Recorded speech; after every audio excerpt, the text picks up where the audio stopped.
हिंदी साहित्य की छात्राओं के लिए आज का जो मुख्य विषय है वो है हिंदी साहित्य का इतिहास। हिंदी साहित्य का इतिहास की जो रूपरेखा है, हिंदी साहित्य का इतिहास है, उसको हम प्रमुख रूप से 4 भागों में विभाजित कर सकते हैं।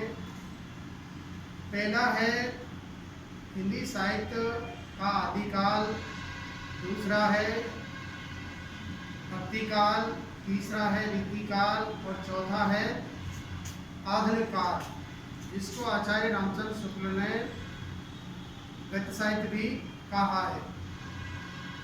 आज का जो प्रकरण है उसमें विशेष रूप से हिंदी साहित्य का जो रीतिकाल है उसका संक्षिप्त परिचय, इस विषय पे हमारा फोकस रहेगा। साहित्य मनोदशा का मुक्त उद्गार है। परिस्थितियों में परिवर्तन होने के कारण मानव मनोदशा स्वतः ही परिवर्तित होती रहती है। यही कारण है कि साहित्य भी उसी परिवर्तित मनोदशा के अनुरूप अपना रूप स्वरूप बना लेता है। इन्हीं परिवर्तित मनोदशाओं के साथ साहित्य मनोदशा का सामंजस्य स्थापित करना साहित्य का इतिहास कहलाता है। हिंदी साहित्य के इतिहास की एक लंबी परंपरा रही है। हिंदी साहित्य की इस सुदीर्घ परंपरा को सुविधा के लिए विद्वानों ने आदिकाल, मध्यकाल एवं आधुनिक काल में विभाजित कर दिया था। सामान्यतः संवत 1700 से लेकर 1900 तक,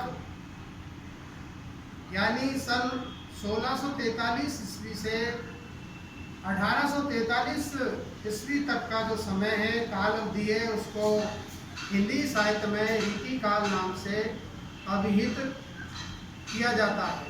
भक्ति काल के बाद तत्कालीन सामाजिक प्रभाव के कारण हिंदी कवियों ने काव्य के कलात्मक पक्ष को अपनाया और कवित्व के साथ साथ आचार्यत्व रूप की प्रतिष्ठा की। संस्कृत साहित्य में लक्षण ग्रंथों की समृद्ध परंपरा थी। रीतिकालीन कवियों की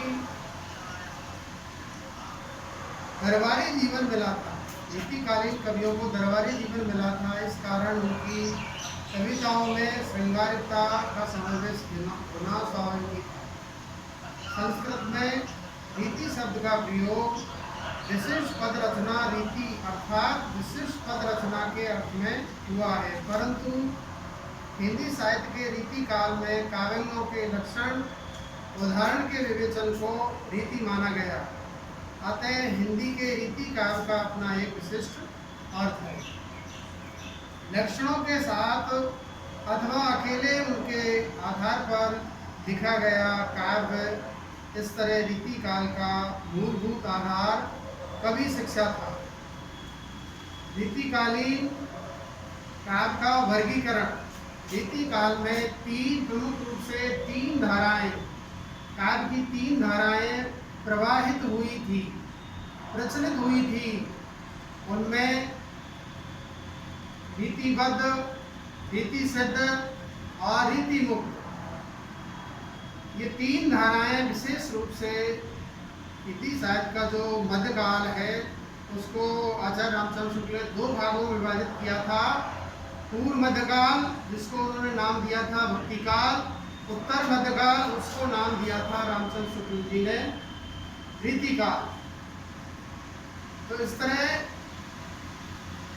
जो रीतिकाल है उसमें 3 जो हिंदी की जो काव्य धाराएं हैं, इसमें पहली है रीतिबद्ध साहित्य या रीति काव्य, दूसरा रीतिसिद्ध, तीसरा रीतिमुक्त। अपने युग की प्रवृत्तियों को लेकर इस काल के कवियों ने श्रृंगार, भक्ति, प्रेम, नीति, वीरता आदि विभिन्न भावों पर कविता रचना की, परंतु प्रधानतः इस काल में काव्यात्मक निरूपण की ही रही है। रीति काल में जो मुख्यतः काव्य रचना हुई उनको 3 काव्य धाराओं में वर्गीकृत किया जा सकता है।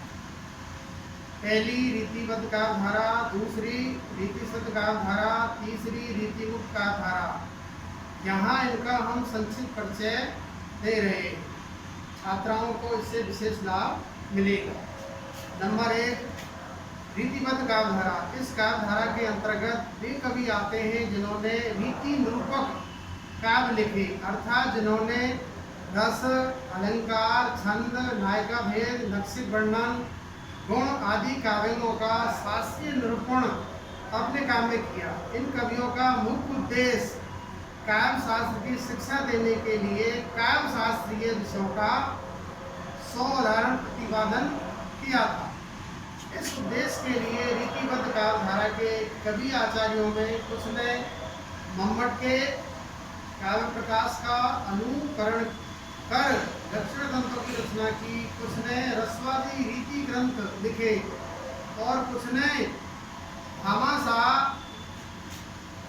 दंडी आदि के अनुकरण पर अलंकारवादी दक्षिण ग्रंथों का निर्माण किया। इस परंपरा में रचनाओं ने आचार्यों के रूप में काव्यों के लक्षण प्रस्तुत किए तो उदाहरण रूप में स्वतंत्र या मुक्त काव्य लिखकर अपनी कवित शक्ति का परिचय दिया। इस कारण रीतिबद्ध कवियों ने काव्य शास्त्रीय ग्रंथों के साथ श्रृंगार परक रचनाएं अधिकतर लिखी। इस काव्य धारा के प्रमुख कवियों में केशव, देव, मतीराम, चिंतामणि, कालिदास, सेनापति, पद्माकर, भूषण आदि नाम लिए जा सकते हैं।